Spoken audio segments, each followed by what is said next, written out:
Hi, I'm Andrea. Thank you so much for joining me for this 30-minute yoga practice. I've got a yoga mat. If you don't happen to have one, find some place in your house that's got carpeting, or maybe you've got a really solid, sturdy rug, not something that's going to be slippery or slip out from underneath you. I want you to stay away from places that are slick or hard, like hardwood floor, maybe not so much. I have 2 yoga blocks. A really helpful substitution for that would be 2 thick books. And I have a folded blanket. That's as simple as a beach towel or the throw blanket from your couch. We will start in what's called child's pose, and I want you to be aware of the fact that child's pose is different for all of us, and that's a good thing. I'm going to give you alignment points, but these are really just options, and I want you to remember that you're the expert and I'm the guide when it comes to your body. Now, sitting back on your heels like I'm doing right now might not be great for your knees. A lot of us have knees where that deep a bend is not going on. You might curl your toes under. You can bring your folded blanket underneath your knees, and it might even be helpful to use your book or block underneath your head, and feel free to come quite far forward. Sometimes it gives you something to rest your forehead on, to have a block or a cushion from your couch there. There are others of us who will uncurl our toes and start to sink our hips towards our heels. And when you find a place where you realize that's about it, stay there, all good. This is a place that we turn the arrows of attention inward. So if you're in horrible discomfort, you're not going to be able to drop in. And I want us to all drop in. Part of what we're dropping into is our breath. So take a second and notice your inhale and your exhale as if you have never noticed them before. And probably they just happen and we don't really notice. And then with that awareness, see if it's possible to breathe in and out through your nose. If that's not possible, just stay paying close attention to your breath, however you're able to do it.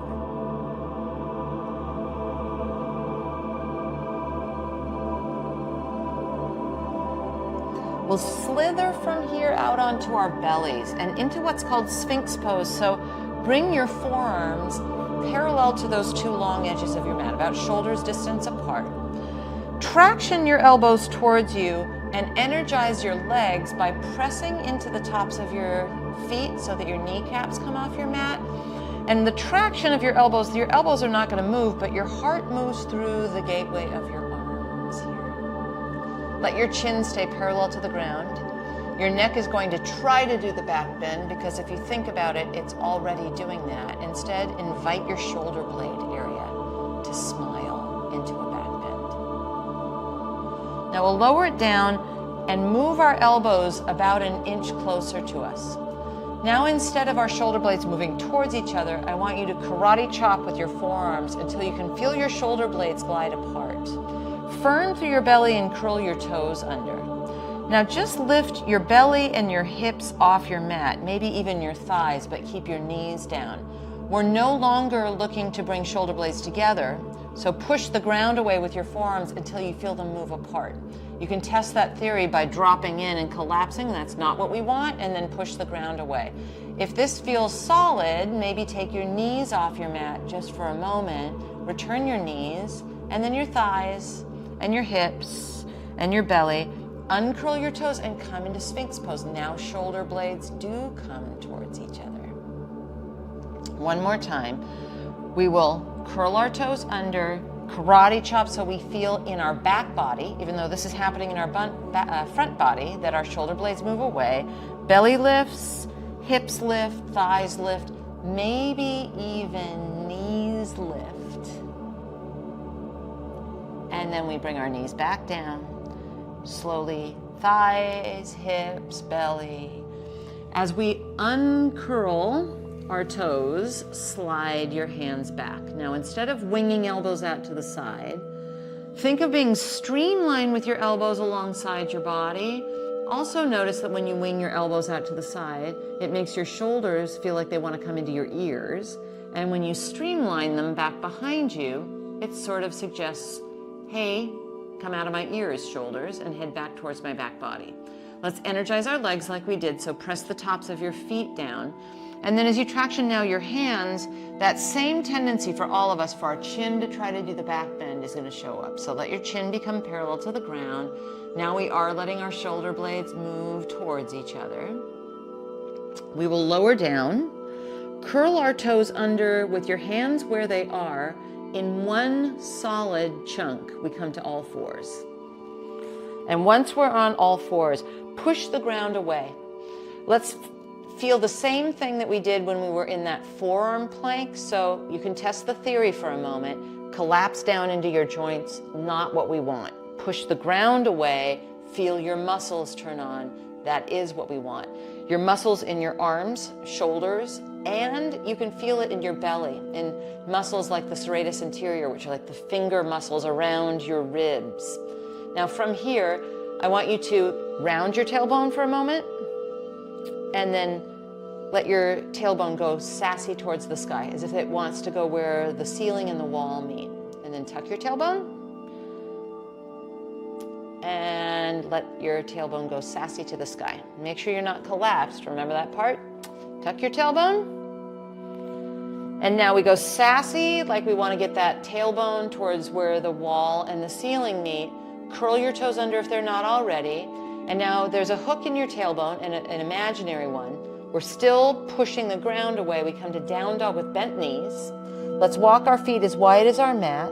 Keep the bent knees, keep the hook in our tailbone, continue to push the ground away.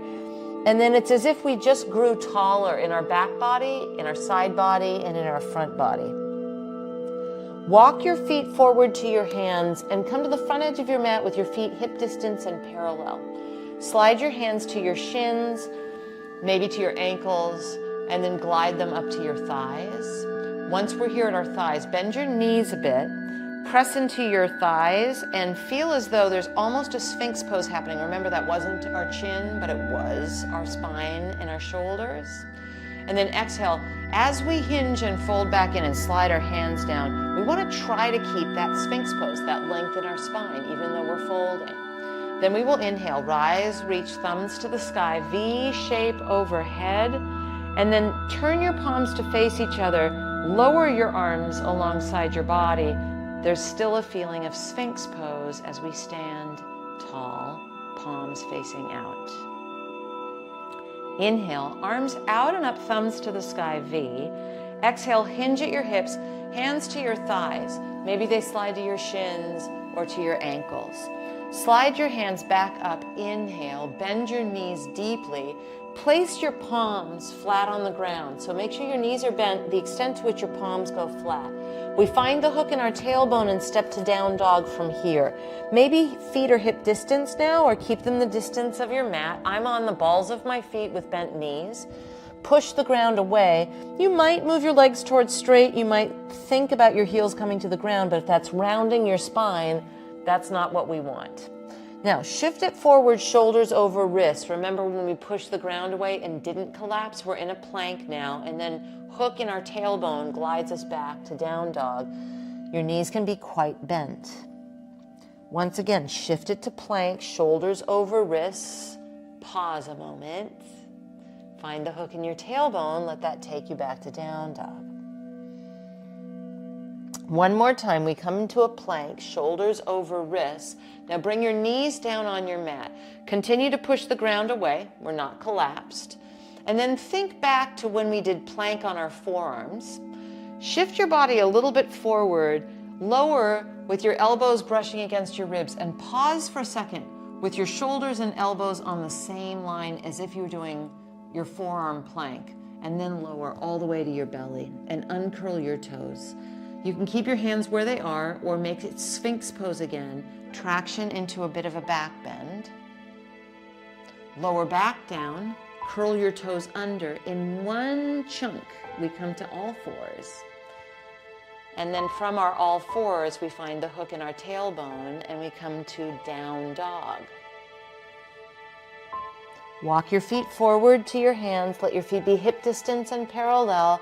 Glide your hands up, inhale. Slide your hands down, exhale. And then inhale, rise, reach thumbs to the sky, V. We stand in our mountain, palms facing out. Inhale, arms out and up, thumbs to the sky, V.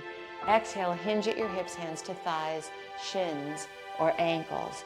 Slide your hands up, inhale, bend your knees, palms go flat, step back to down dog, pushing the ground away. Lift your right leg back behind you. Step that right foot forward. It's likely that you need to help it along. And then grab your two blocks and place them on either side of your mat. So here they are, handy, easy to find. As we heel toe our right foot to the right, we give ourselves a little bit more space so it doesn't feel like we're operating on a tightrope. And we want to swing that right hip towards the left as opposed to swing it out to the right if possible. Keep a bend in this knee and add a bend to your back knee, your left knee. Take your hands on your thighs, come up tall, and then arms out to the side wide, maybe V-shaped towards the sky. We can straighten that back leg a little bit, but if it's jutting us forward or dumping us into our low back, I think that soft bend in our back knee is pretty swell, pretty great. Bring your hands to those blocks. Ultimately, bring your hands to your mat. Carefully step back to down dog. Maybe you prefer to bring your knees down and do the child's pose that we started in. Or you can come with me here into plank position. Bring your knees to your mat. Think of going halfway down to that place we were at with our forearms on our mat. Bend your elbows, push the ground away, pause a moment, and then all the way to our bellies. Uncurl your toes, press into the tops of your feet. It's a cobra pose, maybe it's Sphinx. Lower down, curl your toes under, come to all fours, and then the hook in our tailbone takes us to down dog. You can keep your knees quite deeply bent. Lift your left leg back behind you, and then step that left foot forward, and if it needs you to help it along, help it along. Climb your hands onto your books, or maybe it's your blocks. Heel toe your left foot to the left so that we are less likely to swing that left hip out to the left. Once we're situated, we bend our left knee deeply and we bend our right knee a bit so we can climb onto our left thigh. Feel our bodies upright, arms out to the side, V-shaped, thumbs to the sky. If you want to straighten your back leg a bit and that works in your body, that's fine. Remember, we're soft in our approach here. 3 moments.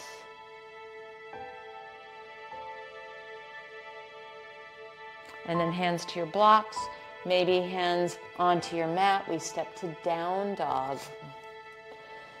From down dog, speaking of which, walk your feet to your hands. We're hip distance. Glide your hands up your thighs. Inhale. Exhale, hinge at your hips. And then we inhale, rise, reach thumbs to the sky, a V. And we pause with our arms along our sides and our palms facing out. Now, we will turn our bodies to face the long edge of our mat and reorganize the positioning of our props.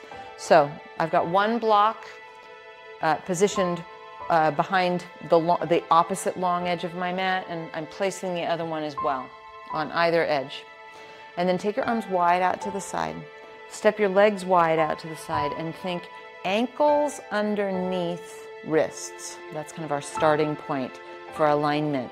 Turn your right leg out so that your right foot is facing that short edge of your mat, and then cheat your left heel at a 45-degree angle. Bend your right knee and make sure that it's a straight vertical line from your right knee to your right ankle, so you might need to scoot that leg forward like I just did. We'll straighten our front leg and V-shape our arms as we inhale. Bend our front knee and exhale with our arms wide. Inhale, V-shape. Exhale, arms wide. One more time. Inhale, V-shape, and then exhale, arms wide here in our warrior 2. We don't want to forget about our left leg, so think thigh bone into the hamstring. Take your right forearm like a karate chop along your right thigh and left arm to the sky, and then let's make sure that we haven't crumbled into our right shoulder. So press that right forearm onto that right thigh.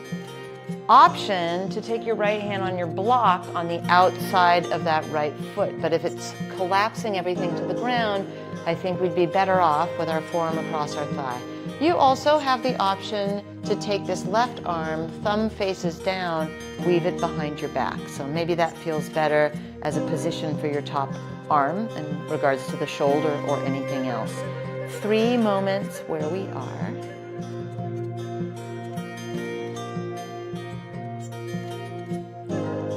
If you have that top arm weaving behind you, free it up to the sky, look down, move your prop, warrior 2, and then we'll straighten our front leg and lower our arms. Side 1. Turn your toes to face the long edge of your mat now. Side 2. Turn from your hip joint, that left foot to face the short edge of your mat. Slide your right heel 45 degrees back, bend your front knee. Hopefully our positioning is still good from the first side, but always good to check. Vertical line from left knee to left ankle. Straighten your front leg in V shape as we inhale. Bend your front knee, arms wide as we exhale. Straighten and inhale. Bend and exhale. Straighten and inhale. Bend and exhale and pause. Remember your back leg, thigh bone into the hamstring. 3 moments here.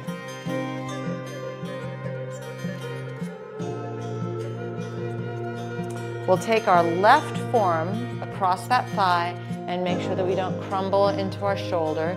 Maybe you trot your block to the outside of that left foot, and then it's possible that some of us choose to turn our right thumb down, weave that right arm behind our back, but you do you. Figure out where it feels best to you.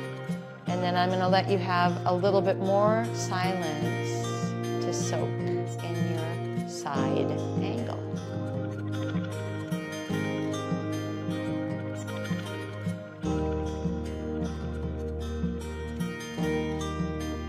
Free your right arm to the sky if you were weaving it behind your back. Look down, move that prop off to the side, come up to warrior 2, straighten your front leg, turn all toes to face the long edge, turn your right leg out, cheat your left heel back at that 45 degrees, not side bending, but hinging at that right hip. So you could almost make a karate chop with your right hand in that hip. Left hip will lift up, reach way out, hello hamstring, and our hand comes to our tall block on the outside of our right foot. We'll spin our inner upper arms away from each other instead of down towards each other. It's a little like when we were winging our elbows out, and I said, doesn't that make your shoulders come to your ears? Wing inner upper arms away from each other, and voila, space between shoulders and ears. Although this right leg is straight, press into your right big toe mound and energize your muscles into this. Stay here, or option to put your left hand on your left hip, move your block a foot out in front of your right pinky toe, and lift your left leg so it's a triangle, but now a flying triangle of sorts. While you're here, maybe left arm reaches to the sky, thumb to the sky. Look down at your right foot, bring your left hand on your hip, step back to our triangle where some of us have remained. And then from our triangle, look down, bend your right knee, come up into warrior 2, move your prop, and straighten your front leg. All toes turn to the long edge, left leg turns out, right heel cheats back, arms wide, not a side bend, a hip hinge. We reach out, take our left hand on the outside of our left foot, right arm up to the sky. We're spinning inner upper arms away from each other, not towards each other, but away from each other, and we're pressing our left big toe mound into our mat. A couple moments here.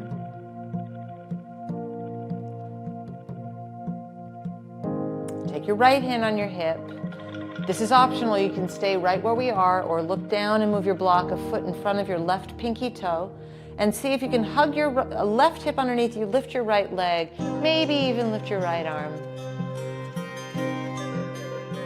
And then take a look at that left foot, bring your right hand on your hip, step back into triangle, about 4 feet back. Once we stick our landing, bend your left knee, move your props, come up into warrior two, and then straighten your front leg and turn all toes to face the long edge of your mat. Heel toe, heel toe. We make our way to the front edge of our mat. We might organize our props on the way and place both blocks off to the side in front of us. With your feet hip distance, inhale, reach your arms out and up, thumbs to the sky, V, and then exhale, hinge at your hips and hands to thighs, shins, or ankles. Inhale, lift your heart. Palms go flat as we exhale and walk back into our down dog. And then from our down dog, lift your right leg behind you. Step your right foot forward. Feel free to help it along and lower your back knee. Walk your right foot a little bit to the right. Take your 2 books or blocks, stack them inside of that right foot, and consider coming onto your forearms here. Some of us are going to stay on our hands. Some of us will just use 1 block or bring our forearms on the ground. It could be interesting to scooch your left foot back a little bit or your right foot forward, but let's take a moment to stretch in our humble warrior pose. I'll be quiet a few moments together here.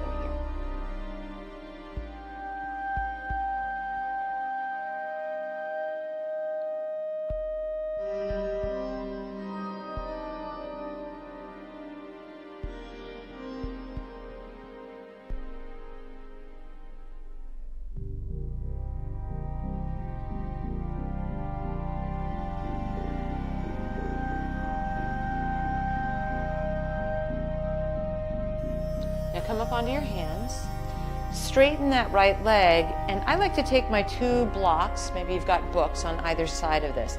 Sneak your right heel forward and your left knee back a little bit and find a half split or maybe a little bit more than a half split, and know that we're going to take a little time here, so you want it to be interesting but not overwhelming. And then let's stay where we are for a few moments.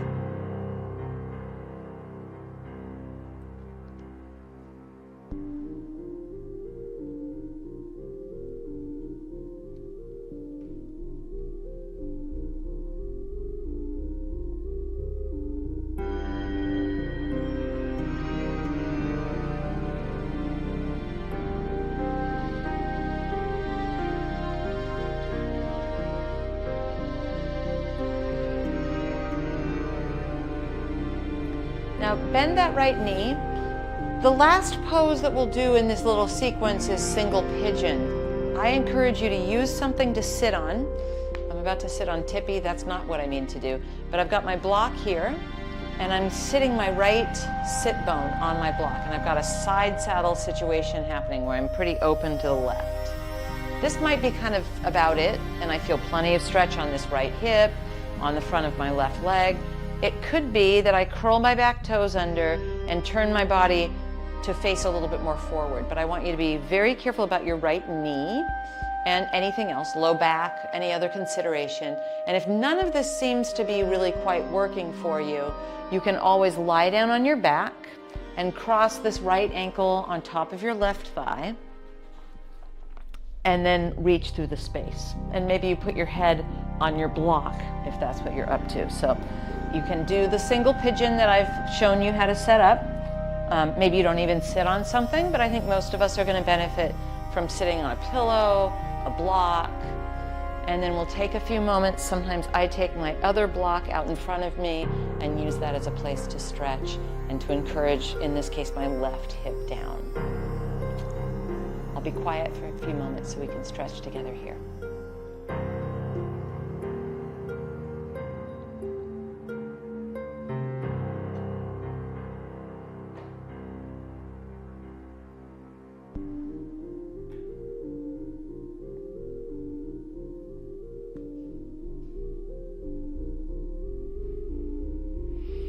Now, if you're lying on your back, you'll Release your reclining pigeon, bring your knees into your chest, roll to your side and come to hands and knees. Let's meet in hands and knees. My friends who are in pigeon with me, we lean to the right, get ourselves off our little perch and come to hands and knees. From hands and knees, we'll simply step our left leg forward and come into that humble warrior. So stacking 2 blocks is what I did on the first side. You might do the same. Come onto your forearms if that's available. And maybe scoot your right knee back and your left foot forward. You can always use your folded blanket underneath, for example, your right knee here.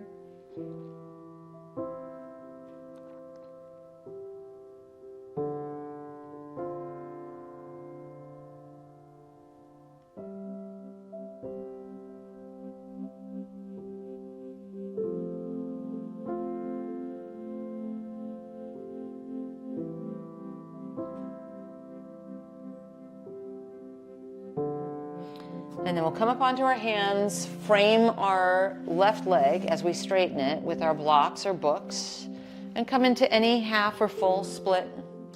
Full split, I remember those days. And then we'll stay for a few moments in whatever we've got going on these days as a split.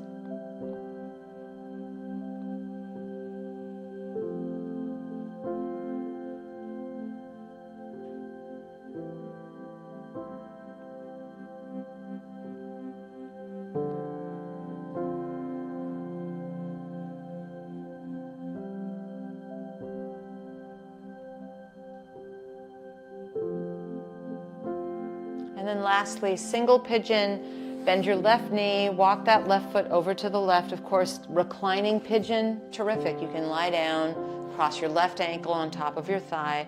If you're quite side saddle in this single pigeon, so be it.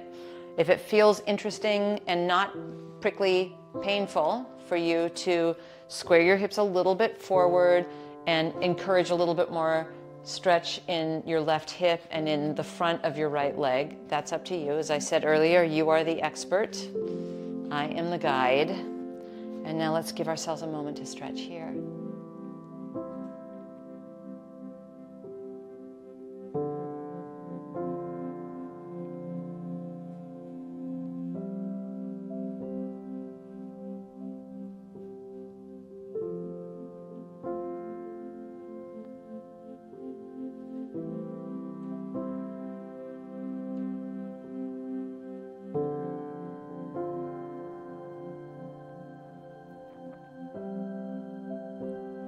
On this side, if you're lying on your back, you'll just stay where you are. Those of us in single pigeon, lean to your left, swing that right leg around, take your time and move your props. We lie down into our Shavasana final meditation, which I get to do next to Tippy, which is pretty much my favorite thing in the whole wide world. You can lie down with bent knees, straighten your legs, but this is our rest and digest.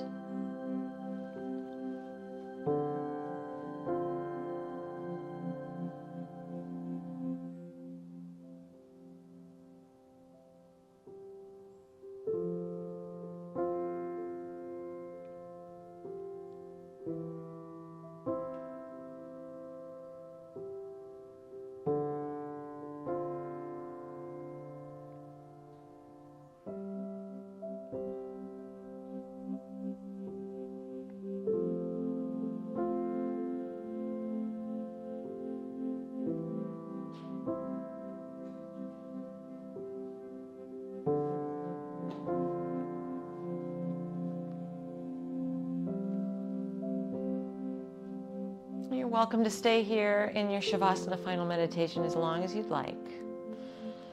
When you're ready, bend your knees into your chest and gently roll to either side. Come up to any comfortable way to sit. And once we're seated, bring your hands on your heart. Maybe one hand on your heart, one hand on your pup. And let's just take a moment. Feel all the feels and feel the gratitude. I'm Andrea. Thank you so much for practicing with me. I look forward to us doing this again together soon.